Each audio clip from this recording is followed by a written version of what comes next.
యశోద కైలాస్ పులుగుర్త గారు రచించిన ఒక చక్కటి కథ విందామండి. అప్పుడే ఆఫీసులోకి అడుగుపెట్టిన వసుధ యథాలాపంగా తనకి ఎదురుగానున్న క్యాబిన్లోకి దృష్టి సారించింది. ఆశ్చర్యం. వాణి తలంచుకొని ఏవో ఫైల్స్ తిరిగేస్తూ కనబడింది. అరే, వాణి డ్యూటీలో జాయిన్ అయిపోయిందే అనుకుంది. దాదాపు నెల రోజులు లాంగ్ లీవ్ తరువాత వాణి డ్యూటీలో జాయిన్ అవ్వటం వసుధకి ఎంతో సంతోషాన్ని కలుగచేసింది. వాణి తన చిన్న కూతురి పెళ్ళిని 2 నెలలు సెలవు పెట్టింది. వసుధ కూడా ఆ పెళ్లికి హాజరైంది. పెళ్ళి వైభవంగా చేశారు. ఏ మాట కామాటే చెప్పుకోవాలి. వాణి 2 ఆడపిల్లలు బంగారు బొమ్మలే. చదువుల్లో సరస్వతీ పుత్రికలే. ఏరికోరి వచ్చాయి మంచి సంబంధాలు. వాణి ఎంత అదృష్టవంతురాలో అనుకోకుండా ఉండలేకపోయింది. వాణి తను దాదాపు 30 సంవత్సరాల నుండి ఒక ప్రభుత్వ రంగ సంస్థలో ఒకే డిపార్ట్మెంట్లో పనిచేస్తున్నారు. ఇద్దరి స్నేహం ఎంతో అపురూపమైంది. అరమరికలు లేనిది. మనసు విప్పి మాట్లాడుకునేంత సాన్నిహిత్యం ఉంది. వాణిని పలకరిద్దామని అటువైపు నడిచే లోపే అటెండర్ తనని మేనేజర్ గారు పిలుస్తున్నారని చెప్పడంతో హ్యాండ్ బ్యాగ్ని సీట్లోనే వదిలేసి హడావిడిగా మేనేజర్ క్యాబిన్లోకి నడిచింది. 1 గంట తర్వాత కానీ వాణిని పలకరించే తీరిక దొరకలేదు. తర్వాత మెల్లగా వాణి సీట్ దగ్గరికి వెళ్ళి పలకరించింది. అబ్బా, ఎన్నాళ్ళకి వచ్చావే, నువ్వు లేక బోర్ కొట్టేస్తోంది. అన్నట్లు మీ చిన్నమ్మాయి రమ్య ఎలా ఉంది? అత్తవారింటికి వెళ్ళిపోయిందా? మీ అత్తగారు మామగారు ఉన్నారా? మీ మరిదితో వెళ్ళిపోయారా అని అడిగేసరికి వెళ్ళిపోయారని చెప్పింది. ఏమిటే ఆ ముక్తసరి జవాబులు? నువ్వు డ్యూటీలో జాయిన్ అయ్యాక బోలెడని కబుర్లు చెబుతావని నేను ఎదురు చూస్తుంటే నువ్వేమిటే అలా డల్గా, ఏమీ కబుర్లు లేవన్నట్లుగా? రమ్య మీద బెంగ పెట్టుకున్నావా? లేదంటూ మౌనంగా తల ఊపుతున్న వాణి వైపు సాలోచనగా చూస్తూ సర్లే, లంచ్ టైంలో మాట్లాడుకుందాం అంటూ వసుధ తన సీట్లోకి వెళ్ళిపోయింది. వసుధ, వాణి లంచ్ టైంలో కలుసుకున్నారు. లంచ్ బాక్స్ తెరుస్తూ వసుధే మొదలుపెట్టింది. ఇంతకీ నీ మౌనానికి అర్థమేమిటే వాణి?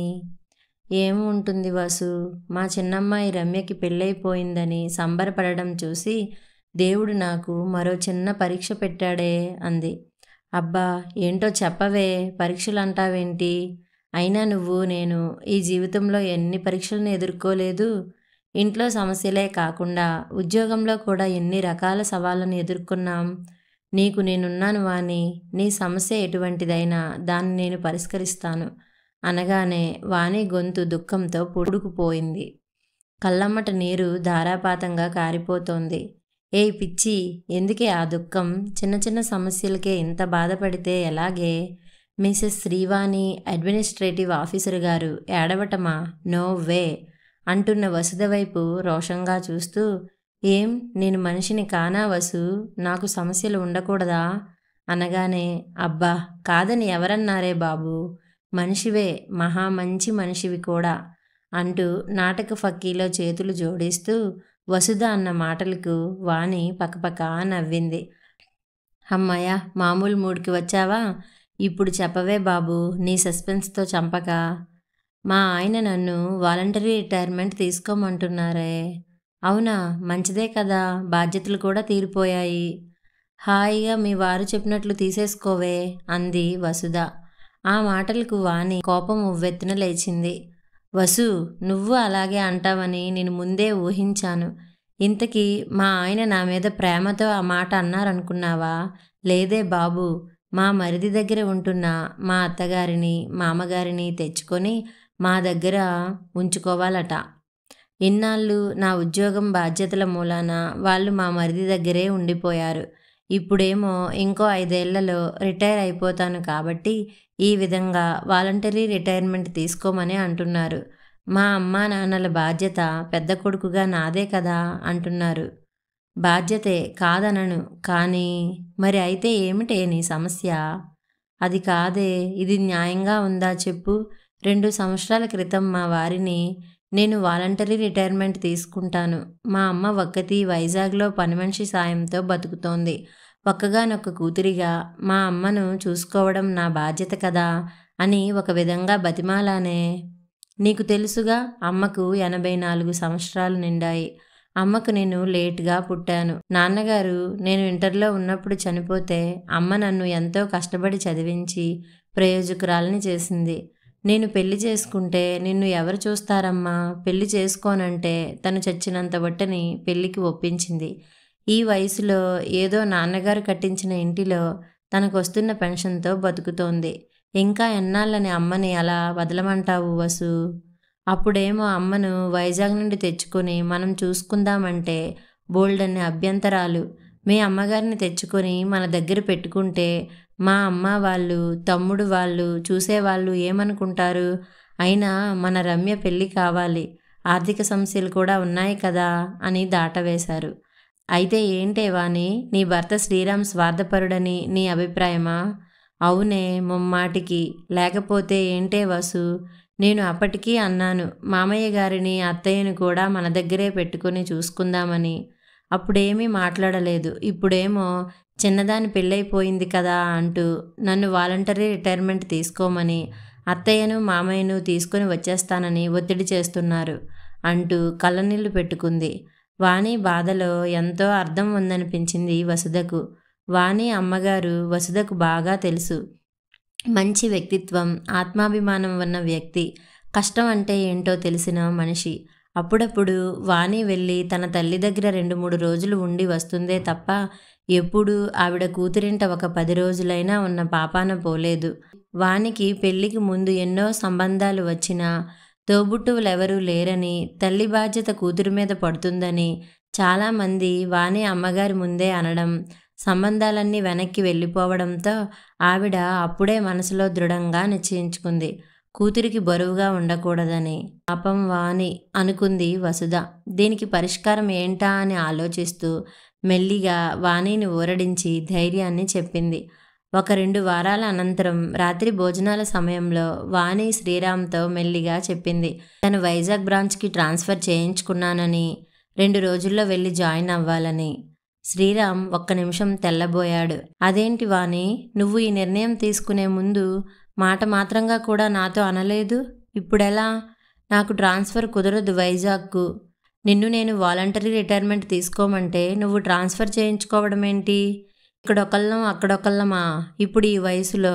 పోనీ మా అమ్మా నాన్నల్ని తెచ్చుకుందామంటే అమ్మ ఆరోగ్యం బాగాలేదు, ఆమె ఏ పని చేయలేదు. నాకు భోజనం ఎలా?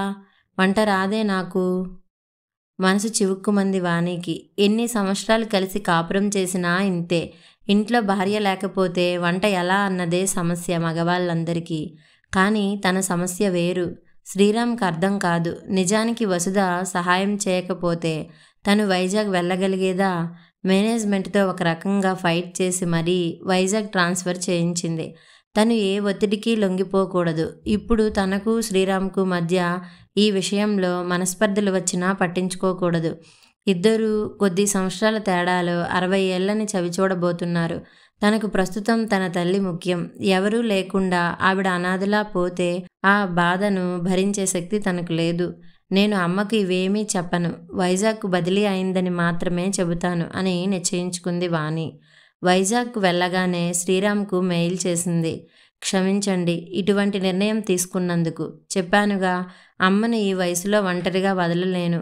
అలా అని మీకు దూరంగానూ ఉండలేను. మీకు అత్తయ్యని మామయ్య గారిని చూసుకోవాల్సిన బాధ్యత ఎంత ఉందో ఒక్కగానొక్క కూతురిగా నాకు మా అమ్మ బాధ్యత ఉంది. మీతో నా మనసులోని బాధను ఎన్నోసార్లు విడమర్చి చెప్పాను. కనీసం అవును వాణి చూద్దాం అని గాని, ఆలోచిద్దాం అని గాని ఒక చిన్న సానుభూతి మాట కూడా మీ నోట్లో నుండి వచ్చేది కాదు. అయినా ఓపిగ్గా ఎదురు చూశాను. మన పెళ్ళై ఇన్ని సంవత్సరాలు గడిచినా అమ్మ ఒంటరిగా తన ఇంట్లో కాలం గడుపుతోంది. కనీసం ఈ చివరి రోజుల్లో అయినా అమ్మని నా దగ్గరుంచుకొని ఆవిడికి మనశ్శాంతిని ఇవ్వాలనుకున్నాను. మీ తల్లిదండ్రులని పెద్ద వయసులో చూసుకోవాలని, వాళ్ళ రుణం తీర్చుకోవాలని మీరెంత తపించిపోతున్నారో అలాగే నాకు మా అమ్మను చూసుకోవాలని ఉండదా? పైగా తోబుట్టువులు సైతం లేని దౌర్భాగ్యురాలిని. అమ్మ ఎవరూ లేని అనాథల ఒక్కతీ క్షణాలను లెక్కించుకుంటూ బతకడం నేను సహించలేకపోతున్నాను శ్రీరామ్. నా సుఖాలు సంతోషాలు ఇప్పుడు అనుభవిస్తున్న నా జీవితం అంతా అమ్మదే. నేను సంపాదిస్తున్న జీతం, ఈ సంపద అన్నీ మా అమ్మ నన్ను కష్టపడి చదివించిన మూలానే కదా. అందుకే నా వంతు సాయం అమ్మకు ఇప్పుడు నేను చేయాలని అనుకుంటున్నాను. మీరు వద్దని అడ్డు చెప్పడం ఎంతవరకు న్యాయం శ్రీరామ్? మన ఇంట్లోనే కాదు, ఎక్కడైనా ఇంతే. చెల్లెళ్ళ పెళ్ళిళ్ళు, తమ్ముళ్ళ చదువులు వంటి బాధ్యతలు ఉన్న మగవాడు తన పెళ్ళి మానుకోనక్కర్లేదు. తనతో సహకరించే భార్యని వెతుక్కోవచ్చు. నా కుటుంబాన్ని నీదిగా భావించాలని ముందరే మాట తీసుకుంటాడు. కానీ అదే పరిస్థితిలో ఉన్న ఒక అమ్మాయి నా మీద ఆధారపడే వాళ్ళున్నారు, వాళ్ళ బాధ్యత నాదే అని చెబితే మాత్రం భయపడిపోతారు. అటువంటి ఆడపిల్లలకు పెళ్ళి అవ్వడం కూడా చాలా కష్టం. ఒక్కోసారి ఇటువంటి సమస్యలతో పెళ్ళి కూడా మానుకుంటారు కొందరు. ఎందుకంటే సహకరించే భర్త దొరుకుతాడన్న నమ్మకం లేక. నేను మీ భార్యగా ఇంటా బయట అన్ని బాధ్యతల్లో మీకు మనస్ఫూర్తిగా సహకరించాను అని పదే పదే చెప్పడం నాకు ఇష్టం లేదు. మీకు నా సమస్య ఏంటో పూర్తిగా అర్థమైతే మనం అందరం ఒకే చోట కలిసి ఉండే ఏ ఏర్పాటు చేసినా మనస్ఫూర్తిగా అంగీకరిస్తాను. నేను ఎప్పటికీ మీ వాణినే శ్రీరామ్. మెయిల్ చదివిన శ్రీరామ్కి వాణి దీనమైన ముఖం కళ్ళ ముందు కదలాడింది. నిజమే, వాణి లేకపోతే తను ఈ స్థితిలో ఉండేవాడే కాదు.